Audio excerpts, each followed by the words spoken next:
এরকমের 2 নাম্বারই যে তোর সাথে কেউ নেই এরকমের বাহানা করলি কেন? এখন তুই এই যে সাইম আইসা বললো যে পারলে কিছু কইরে দেখান, কিছু করতে পারবেন না, সে কথা বললো কেন? হ্যাঁ, সাইম তো তোর ভিতরে আছে, এ কথা বললো কেন? হ্যাঁ,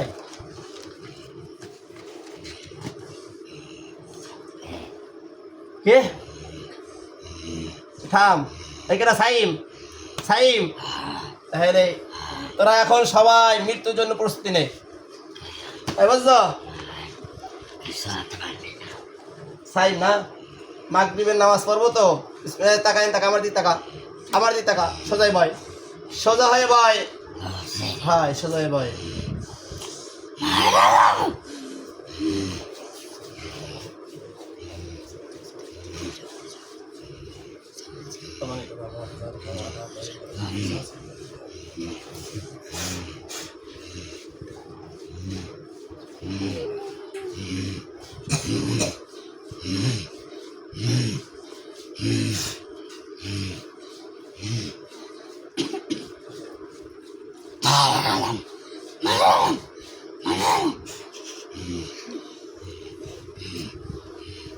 এবার দেখ কে কারে মারে। কোরআনের আয়াত শক্তিশালী ছিল, আছে, থাকবে। কোরআন সত্য আগেও ছিল, এখনো আছে, ভবিষ্যতেও থাকবে। তোদের ক্ষমতা সাধারণ পুঁটি মাছের পানির মতো, পিঁপড়ার মতো, মশার মতো। অতএব তোদের কোনো ক্ষমতা নাই, কোরআনের উপরে কোনো ক্ষমতা চলে না। অতএব তোরা এখন মৃত্যুর জন্য প্রস্তুতি নে। যেহেতু আল্লাহর কোরআন সত্য, কোরআন দ্বারাই তোদেরকে আমি শায়েস্তা করেছি, বন্দি করেছি, যে কয়েকজন আছে সবাইকে বন্দি করেছি। এখন কোরআন দ্বারাই তোদেরকে হত্যা করব। এখন কোরআন দ্বারা যেহেতু হত্যা করব, অবশ্যই কোরআনের মাধ্যমেই তোরা হত্যা হয়ে যাবি, এটার ভিতরে কোনো সন্দেহ নাই, সন্দেহের অবকাশও নাই। যদি কেউ সন্দেহ করবে তার ইমানের ঘাটতি আছে। অতএব তুই তো সারা জীবন দেখলি যে কোন হুজুরে কি করতেছে, এবার মৃত্যুর জন্য প্রস্তুতি নেই না। তাই এতক্ষণ বাহার দেবে দেখায়নি কিসের জন্য? এই বাহার দেবে দেখায়নি কে? বিসমিল্লাহ।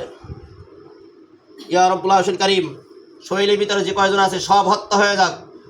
যদি কোনো কেউ ক্ষতি করার ভবিষ্যতে চিন্তা ভাবনা থাকে তাও হত্যা হয়ে যাক। কোনো দিন কোনো অবস্থাতেই যেন কেউ ক্ষতি না করার থাকে, যদি এরকমের মন মানুষ তারাও যেন হত্যা হয়ে যায়। ইয়া রাব্বুল আরশিল কারীম, আপনার কোরআন সত্য আছে, সত্য থাকবে।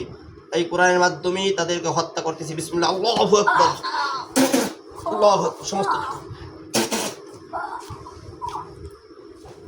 ছেড়ে দাও।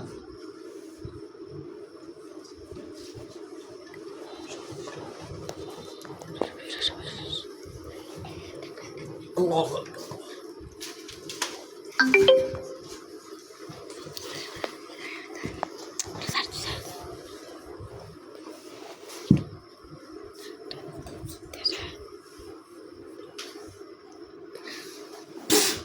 বিসমিল্লাহ। আল্লাহু আকবার।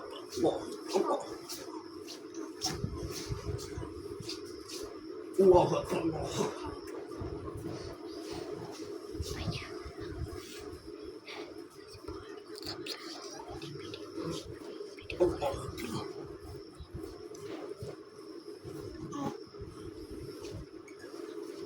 আল্লাহু আকবার।